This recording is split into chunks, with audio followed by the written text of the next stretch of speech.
तो वीडियो की शुरुआत में हम देखते हैं कि एक लड़के के साथ एक लड़की का झगड़ा हो जाता है। थोड़ी देर बाद वो लड़की अपने क्लास चली जाती है, जहाँ पर हमें पता चलता है कि वो पहले वाला लड़का उसका BF था। वो लड़की तब बहुत दुखी हो जाती है और बाहर टहलने लगती है, पर तभी उसकी नजर एक लड़के पर पड़ती है। ऐसे कुछ लड़के मिलकर सता रहे थे। वो तब उस लड़के के पास चली जाती है। ऐसे तब बाकी लड़के उसे सताना बंद कर देते हैं। हमें तब उस लड़की का नाम हाया से बताया जाता है। उसके पास तब वही लड़का आता है जो तब उसे बचाने के लिए उसका शुक्रिया अदा करता है। और तब वो आयशा से अमेरिका के एलियंस पर नए खोज के बारे में बताने लगता है। बहुत सुनने के बाद आयशा तब बताती है कि एलियंस या ऐसा कुछ नहीं होते, उसका ऐसा फालतू बातों की वजह से उसका कोई दोस्त नहीं है। ऐसा सुनकर तब आयशा वहां से जाने लगती है, पर वो लड़का जिसका नाम ओकारू है वो दुखी हो जाता है। आयशा को तब लगता है कि उसे ओकारू को ऐसा नहीं बोलना चाहिए था, और ये सोचकर वो तब उसके पास जाती है और बताती है कि उसे एलियंस पर तो यकीन नहीं है, पर वो भूतों को मानती है। पर आयशा के बातों को सुनकर तब ओकारू कहता है कि भूत है या ऐसा कुछ असली जिंदगी में नहीं होता, ये सब कहानियों में होता है। और ये बोलते ही आयशा तब गुस्सा हो जाती है। वो तब कहती है कि भूत असल में होते हैं और उसकी दादी भूतों को भगाने का काम करती है। क्या उसने कभी एक्सोर्सिज्म होते हुए देखा है? क्या उसने कभी किसी भूत को इंसान पर हावी होते हुए देखा है? पर ओकारू तब उसकी एक भी बात नहीं मानता और बताता है कि साइंस के पास कोई प्रूफ नहीं है कि भूत होते हैं। उन दोनों के बीच में तब इस चीज को लेकर बहस होने लगती है। बहुत बहस के बाद वो लोग ये फैसला करते हैं कि वो लोग ये साबित करेंगे कि भूत और एलियन होता है। रात में हम देखते हैं कि आयशा एक टूटे फूटे सुनसान हॉस्पिटल में जाती है ताकि उसे एलियंस के बारे में कोई प्रूफ मिल सके, और वहाँ पे वो ओकारू के कहने पर आई थी। ओकारू तब उसे फोन पर बात करता है।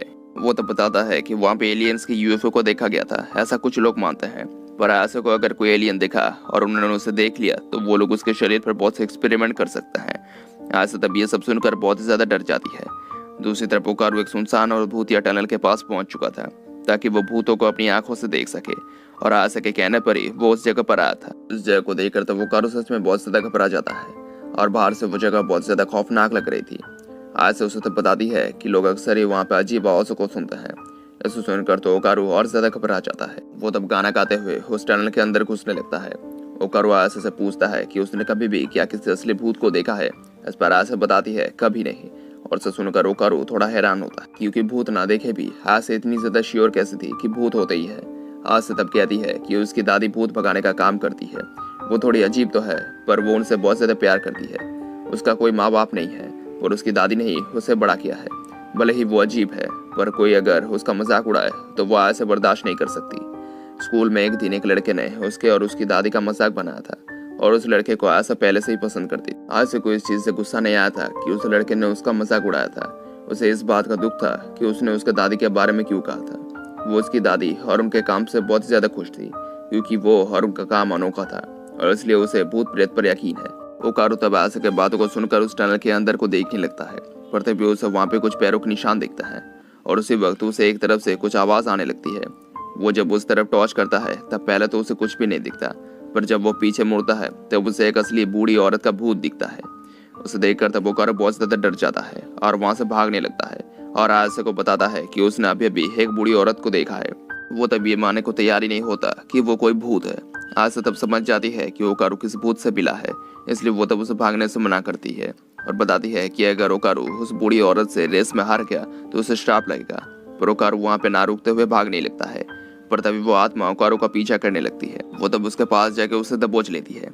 आयशा तब कुछ भी समझ नहीं पाता कि उसे क्या करना चाहिए, और तब वो उस जगह से निकलने लगती है, पर तभी उस जगह की हालत भी बिगड़ने लगती है और आयशा को वहाँ पे 3 एलियंस दिखते हैं। वो तब वहाँ से भागने की कोशिश ही करती है, पर तभी एक ही झटके में वो एलियंस उसे पकड़ लेते हैं। थोड़ी देर बाद आयशा की आँख खुलती है, जहाँ पर वो देखती है कि उन एलियंस ने उसे पकड़ लिया था। उन लोगों ने तब उसे एक चेयर के साथ बांधा हुआ था। वो एलियंस तब बताते हैं कि वो लोग उसके साथ कुछ भी नहीं करने वाले। उनके जाति में सिर्फ और सिर्फ मेल्स है, कोई फीमेल नहीं है, इसलिए उन्हें क्लोन बना के उनके जाति को बढ़ाना पड़ता है। उनका औजार भी एक इंसान के औजार की तरह ही है, तो वो लोग इस औजार का इस्तेमाल करके उस लड़की के साथ मेल मिलाप करना चाहते हैं। बाद में वो एक मेल के केले के साथ भी एक्सपेरिमेंट करेंगे। वो तब आयशा के माइंड को कंट्रोल करने की कोशिश करते हैं, और एक एलियन तब आयशा के अंदर अपना औजार घुसाने ही वाला होता है, पर तभी आयशा का फोन बजने लगता है। इससे तब वो एलियंस रुक जाते हैं। एक एलियन तब आयशा का फोन उठाता ही है, पर तभी उसके अंदर से ओकारू निकलता है। इस पर उस आत्मा ने कब्जा कर रखा था। वहाँ पे आते ही तब वो एलियन को मार के उसे बहुत घायल कर देता है। वो एलियन तब अपने असली रूप में आ जाता है और ओकारू से उसका केला मांगता है। वो एलियन तब उस पर अटैक करने लगता है, पर ओकारू तब उसे भी मार देता है, पर तभी दूसरा एक एलियन उसे घायल कर देता है। ओकारू तब बताता है कि वो बहुत समय से एलियन से मिलने का सपना देखता आ रहा है। उसके पास कोई दोस्त नहीं है, इसलिए उसे लगा था कि एलियंस तो कम से कम उसके दोस्त बनेंगे। उसने उन्हें बुलाने की बहुत कोशिश की थी, पर वो एक भी बार उसके पास नहीं आए थे। वो उन्हें जितनी भी बार क्यों ना बुला ले, वो उसके पास नहीं आए थे। उसे आज देर लोग सिर्फ सताते आए हैं। उसके पास कोई दोस्त नहीं है, बस एक सिर्फ आशा थी जो उसका ध्यान रखती थी, जो उसकी दोस्त थी। उसे वो बचा के ही छोड़ेगा, चाहे कुछ भी हो जाए, और इसके लिए वो अगर एक मॉन्स्टर ही बन जाए तो वही सही। वो आत्मा तब उस पर फिर से हावी होने लगती है और उसकी पार्ट्स भी तब बहुत ज्यादा बढ़ जाती है।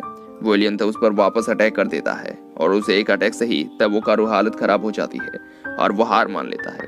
वो एलियन तब कहता है कि वो ऐसे गुस्से वाले इंसान के साथ दोस्ती नहीं कर सकते और मेल से ज्यादा उन्हें फीमेल पसंद है। वो तब आशा पर वापस एक्सपेरिमेंट करने जाता है।